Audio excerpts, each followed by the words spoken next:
Alors bonsoir les amis, c'est votre frère Murphy Balsomi. Naye pour l'émission Alelo. Te reparler sur sujet internet na Congo. Alors, totalement une vidéo puis toko discuter après vidéo.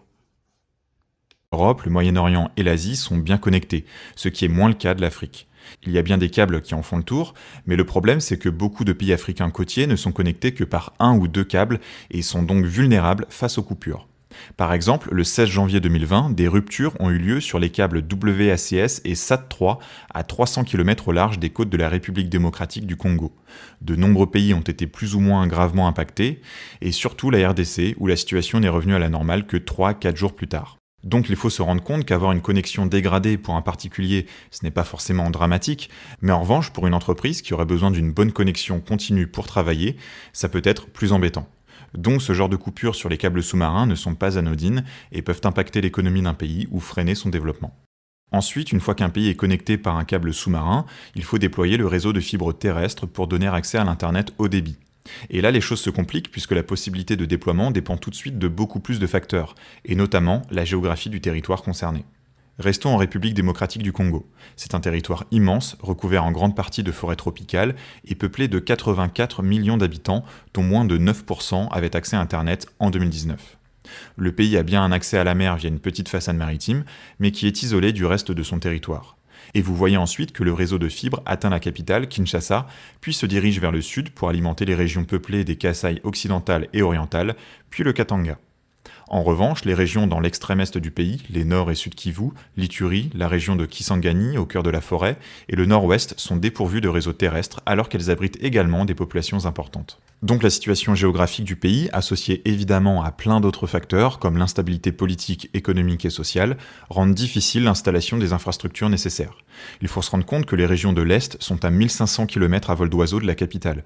On comprend donc aisément que constituer un maillage complet de fibres sur l'ensemble du territoire est une tâche plutôt ardue et qu'en attendant, il faut trouver des alternatives dans les endroits isolés. Alors que si on prend par exemple celui du Rwanda, petit pays également très peuplé de presque 13 millions d'habitants, avec une densité très forte de presque 500 habitants au kilomètre carré. Le réseau de fibres terrestres du pays est très bien développé, sa géographie fait qu'on ne trouve pas de population totalement isolée, il est donc facile de connecter tout le territoire. Et les prix sont plutôt raisonnables pour l'Afrique, sans être les meilleurs du continent, cela grâce à une politique volontariste et à la concurrence entre opérateurs. Mais néanmoins, en 2019, seuls 22% de la population avait accès à Internet selon la... Bonjour chers amis, loko bolandi vidéo wana lelo tokolobela sur internet. Mais avant tout, quand on a vu ce sujet comme d'habitude, tokolinga tolobela quand même loko mo to saluer ba militaire na biso, les FARDC pour le travail bozo sala. Toebi qui vous êtes infiltré, toebi qui bozo effort na bino. Tant mieux que mal pour défendre Mboka. Mais mon équipe et moi, tous à reconnaissants. Nabino, surtout merci beaucoup et merci à tous ces mamans-là au Bandimba na va joindre à l'armée congolaise pour que bah aider surtout à avancer. Qui tokenemba na sujet internet, il y a que 9% de la population congolaise qui a accès à l'internet. Et internet en accès à l'objet on a payé à discuter. Alors, l'internet est une arme, internet est un munduki. Et c'est l'arme à destruction massive. Si le gouvernement congolais ne se rend pas compte que l'Internet est une arme, alors nous sommes dans un problème. Le ministre de la... Je ne sais pas qui est le ministre qui s'occupe de Yamakambouana, mais s'il y en a un, monsieur le ministre, votre travail est que la population congolaise ait l'Internet. C'est le moins possible chose que vous pouvez faire. Et l'Internet apporte beaucoup de choses positives. C'est vrai qu'il y a la dépravation avec l'Internet aussi. Mais il y a aussi des choses positives. Je donne un exemple. Ici aux États-Unis, tu peux étudier à la maison. On a besoin qu'il classe. Tu suis le cours à la maison. On a besoin qu'il est. Le prof enregistre. Il y a en direct. Est-ce que nous, au Congo, on peut faire ça? Ce n'est pas une utopie. C'est une question que les gens qui ont la volonté de faire des choses, le problème du Congo, c'est pour ma volonté. C'est vrai, on est infiltré. C'est vrai qu'il y a le mot, mais il y a aussi un manque de volonté dans la politique congolaise de faire bien les choses. Parce que tout le monde m'a Internet au lelo, mais il n'y a personne qui va se dire non, C'est vrai, on n'a pas Internet. Hein. Qu'est-ce qu'on peut faire? Il ne faut pas Internet n'a pas quoi au XXIe siècle, l'Internet est fait partie des armes d'un État. L'Internet est une arme. Parce que la politique de l'État, l'État contrôle tout ce qui entre, tout ce qui sort. Tout ces Internet, fake news, tout ça. L'État peut contrôler ça via l'Internet. Maintenant, le Congo contrôle quoi? C'est-à-dire, on n'a pas tout ça, on a contrôle armé. On a contrôle la communication. On a contrôle la mobilité. Mais on passe notre temps à discuter qui est journaliste moi fini qui est président de la République. On insulte le président de la République chaque jour. Ici aux États-Unis, c'est chaque jour, tout le monde insulte le président, chaque jour on le fait. Il y a des services spécialisés au Bako s'occuper na Batouane. Mais nous, en tant que peuple, combien vous dépensez pour l'Internet chaque jour?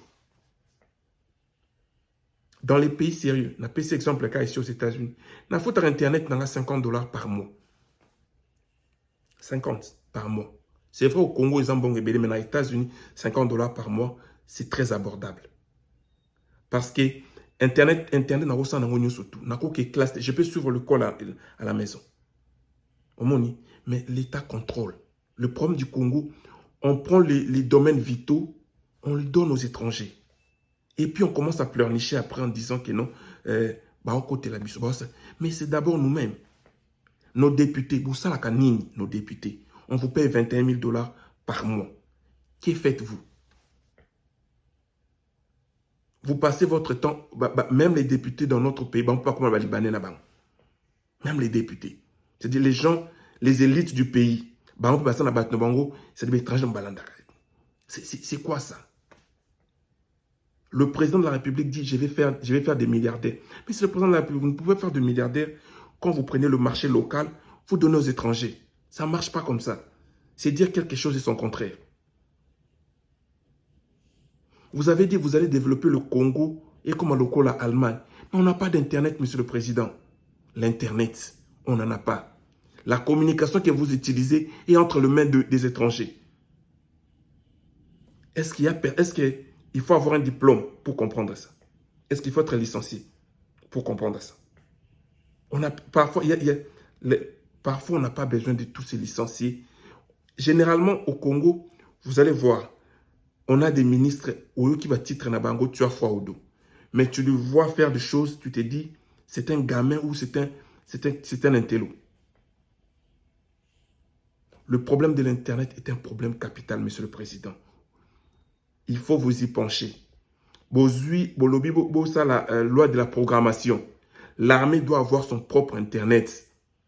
Dans le pays sérieux, c'est comme ça que ça marche. La Corée du Sud, Pyongyang, a son propre Internet, n'a contrôlé l'Internet. Parce qu'il sait que Sokatikango, c'est fini. Nous passons notre temps à faire des choses inutiles. Aujourd'hui au Congo, on a beaucoup plus des églises et de bars que des écoles. Et personne n'en parle. C'est-à-dire, nous, la phrase Nazo quand même n'a pas commenté. Dieu ne fera pas pour le Congo. Il en a déjà assez fait. C'est à nous maintenant de prendre notre destin en main.